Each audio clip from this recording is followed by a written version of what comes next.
Hola a todos, aquí les comparto un spoiler del capítulo número 11 de la Plu, interesados por mi novio, basados en el libro.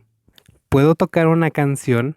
La voz de Finn resuena fuertemente provocando que todos sus amigos se giren a mirarlo, especialmente Pat, que parece más sorprendido que los demás. Sí, responde Pat de manera amigable, aunque no entiende bien su comportamiento, todavía se siente culpable por haber sospechado de él y Tai sin conocer las verdaderas razones por las que estuvieron juntos, así que no quiere volver a ofenderlos.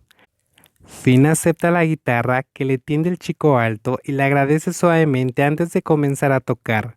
A medida que la melodía se hace más fuerte, es obvio para aquellos que están escuchando saber qué canción es, especialmente Pat, que está acostumbrado a escuchar intros de muchas canciones. Esto hace que Pat frunce el ceño con sorpresa y aumente sus sospechas cuando nota que la mirada de su amigo está fija en un solo punto, Tai, su propio novio. Pero el chico delgado no parece darse cuenta de la manera en que Finn lo mira, y su rostro dulce sigue sonriendo, dándole ánimo sin pensar en nada más. Y cuanto más avanza la canción, más incomodidad empieza a sentir Pat en su corazón. Pat observa la actitud de Finn con una profunda inquietud, notando el brillo en sus ojos cuando observa a Tai sin despejar los ojos de él. Sin embargo, no quiere hacer un alboroto y provocar problemas, porque anteriormente él mismo creó todo un drama sin razones aparentes. Pero, tonto, esta vez realmente siente la normalidad de lo que está sucediendo. Como nadie interrumpe, la melodía y la voz empiezan a sonar cada vez más fuerte junto con la letra de la canción que perturba a Pat en casi cada frase. Pat palidece en su corazón porque puede jurar que ahora mismo vio a Finn mirándolo mientras la letra de la canción se dirigía a esa persona en particular.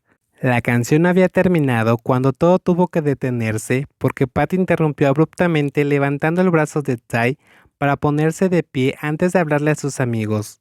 Chicos, nosotros regresamos primero. Acaban de llegar. ¿Por qué se van tan temprano? Protesta Dean, el dueño de la casa, mientras que Finn permanece con los ojos fijos en Pat, incluso sin pestañear. El chico alto desvía su mirada hacia Finn por un segundo, antes de hablar con voz plana. Solo quiero irme ahora. Lo siento, amigo. Esa es la única explicación que da Pat antes de entrelazar su mano con la pequeña mano de Tai de manera más firme que hace un momento. Y luego vuelve a hablar. Nos vemos después, chicos. Oh, está bien. Nos vemos luego. Responden los demás sintiéndose confundidos. Una vez que el chico alto termina de despedirse, guía a Tai para abandonar la casa de su amigo, mirando por un segundo sombríamente a Finn sin dedicarle ni una palabra de despedida como cortesía.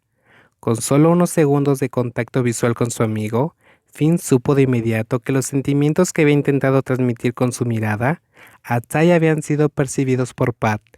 Y la respuesta de su amigo, expresada a través de ese gesto fugaz, le hizo comprender que incluso mirar al más pequeño furtivamente, de esa manera sin molestarlo, no estaba permitido. Pero curiosamente, todo lo que ha sucedido hoy ha cambiado las respuestas de las preguntas y dudas que solían atormentar su mente constantemente, y Finn finalmente se da cuenta de que, si quieres una gema preciosa, no solo debes observarla, debes ir a agarrarla. Tai permanece sentado en silencio mientras mira el rostro afilado de la persona que se mantiene concentrada conduciendo sin entender por qué Pit Pat salía de manera tan impulsiva, pero guarda todas sus dudas porque parece que el chico alto no tiene ganas de explicar nada más, así que el auto queda en completo silencio mientras Pat permanece como si estuviera perdido en sus propios pensamientos. Pit Pat, ¿pasa algo malo? Ante tanto silencio, una persona callada como Tai es quien decide abrir la boca para preguntar primero, provocando que los ojos agudos de Pit Pat lo miren por un breve momento, pero aún negándose a responderle nada.